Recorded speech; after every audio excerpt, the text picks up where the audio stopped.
Ngayong araw nga pala guys ay sasamahan nyo kami na mamalengke kasama ko si Jerome. Kaya samahan nyo kami guys. Magbibihis lang ako saglit tapos gugora na tayo. Magsisweater nga ako guys dahil napakainit dito. Bali aantayin ko pala si Jerome guys sa 7-Eleven kasi nandun siya sa bayan. Niyaya ko nga siya guys na sumama sa akin para may taga-video. Yan makikita nyo mamaya kung paano yung video skills niya. O tara! Susuotin ko nga lang saglit tong gloves guys para iwas sa init kasi napakainit talaga ngayon. Kakatapos ko nga lang maligo pero parang pinagpapawisan ako. Ligo kaya ulit ako, no?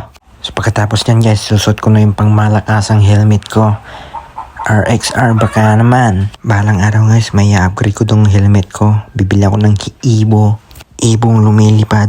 Pit check muna tayo. Ayan guys. Palis na pala ako nito guys, pero tignan nyo yung araw. Tirik na tirik yung araw. Kaya tara guys, samahan nyo kami sa walang kwenta naming video na naman. Bali, aantayin ko na lang muna si Jerome sa 7-Eleven. At makalipas ang ilang minuto kong pag-aantay at dumating na rin si Salakay. At ayan, nag-night check na naman. Pogi yarn. 150. Kaya pala lapitin ang mga isda kay Jerome guys. Marami nga pala namibingwit yan si Jerome guys. Expert yan manghuli ng tilapia. Baka Jerome yarn. Makalipas ang 1 minute and 26 seconds naming biyahe guys at nandito na kami sa pamilihan ng mga isda, gulay. Dito nga pala kami namalingki guys sa may suki. Alam nyo ba to guys kung saan to? Dito lang to sa Alaminos City. Malawak din pala yung mga parking nila dito guys. Kasya ang 1,000. 1,000 bikes. So hahanap lang kami ng parking dito guys. Tapos mamalingki na tayo. At buti na lang medyo makulimlim dito. Sakto. Kung taga Alaminos kayo guys, sigurado alam nyo to. Ito yung dating nasunog. Ngayon ang bilis lang nila ni-renovate to guys. Baka puriman Jerome yarn. So nakahanap na kami ng parking dito guys sa may Gidli. So iiwan lang namin saglit dito si Kiki guys. Sa harap ng suki. Papasok namin kayo dito guys kung saan kami namamalingke. At makikita nyo yung mga uri ng isda. Tanghali na rin kami nakarating dito guys.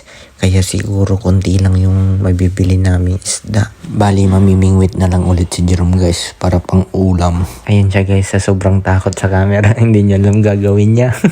Papapogi lang daw siya saglit para pogi daw siya sa camera. Ayan no.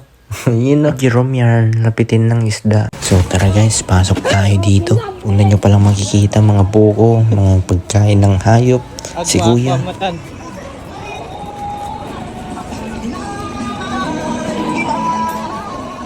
At ito nga pala yung mga isda dito guys. Ayan.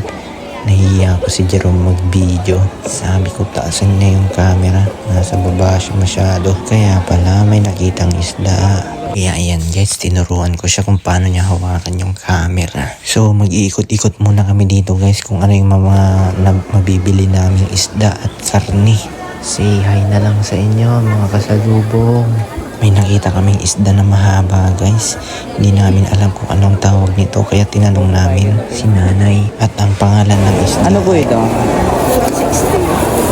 Biglang natawa si Jerome guys dahil may naalala siya. Kaya naghanap muna kami ng iba guys. Dahil hindi kami familiar sa isdang yun. So lalakad-lakad lang muna kami dito guys. Baka sakaling makahanap kami ng ibang isda.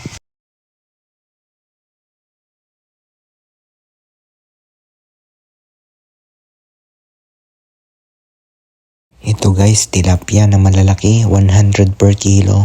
Sa inyo kaya guys, magkano kaya yun sa inyo? Meron din yung mga bangus guys, kaya mamaya bibili kami ng bangus. Iikutin muna daw ni Chip Jerome para makapili siya ng maayos. Bali yung mga iba guys ay nagsiuwian na daw kasi tanghali na. Ito na lang yung mga naiwan. Dito nga pala guys, nag-crave si Jerome ng maskara daw ng baboy.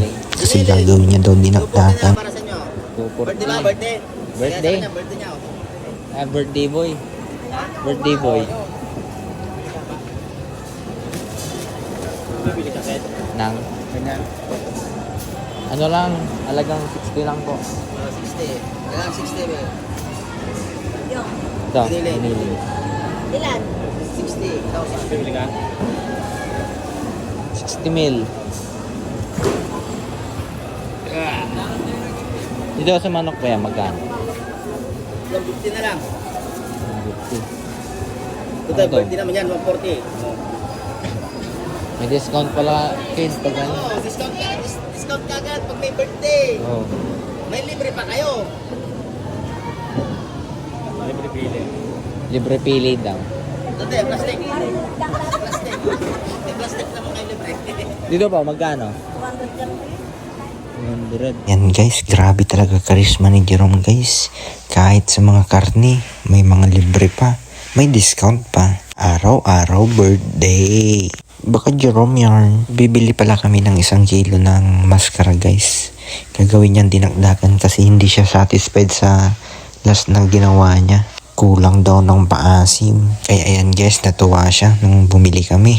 Bali sa Prosin nga namin to nabili guys kasi wala nang fresh na maskara ng baboy. Naubusan na daw sila. Kaya ayan, dito muna kami rumekta. Kila ate at kuya. Mababait naman sila guys. May pa-discount pa daw sila sa mga may birthday. Buti na lang sumama si Jerome. Kahit di niya birthday niya. Kaya tamang lakad na lang ulit kami dito guys. Dahil magtitingin-tingin pa kami. Yung mga nakasabit pala guys, yan yung mga langgunisa ng Alaminos. Garlic langgunisa. Kaya masarap yan guys. Try nyo yan tikman pag nakapunta kayo ng Alaminos. At dito nga pala guys yung mga gulayan nila. Mga tindang mga gulay. Mga sari-sari. At dito guys, nakapili na kami ng isda. Ang tawag pala sa amin dito guys, barangan. Sa inyo guys, ano kayang tawag dito? Masarap to sa bawan guys, tapos lagyan mo ng ampalaya. Oh yeah! Bumili ako ng 1 kilo guys dahil 3 lang naman kami kumakain sa bahay. Dalawa pa pala. Kasi wala naman si papa ko dito. 160 pesos nga pala guys ang 1 kilo nito. Kaya ayan guys, pinili ko lahat ng mga barangan. Pagkatapos nga pala niyan guys ay pupunta naman kami sa gilid ng Nipo para bumili ng mga ricadong gagamitin. Pero teka, bago lahat yan, bibili muna kami ng anong tawag dito na isda. Salmon pala yan guys, pero joke lang, hindi pala yan sa amin. So ang bibili namin guys ay ito, yung tinuro ko.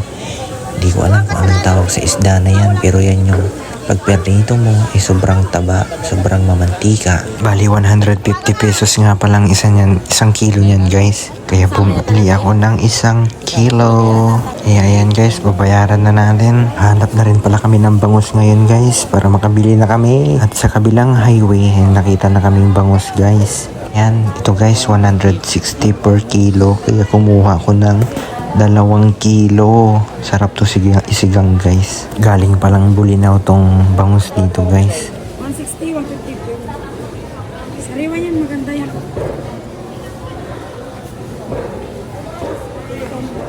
Ayan guys, tinitignan ko yung asang kung kulay red pa ba or namumula na, namumutla. Sorry.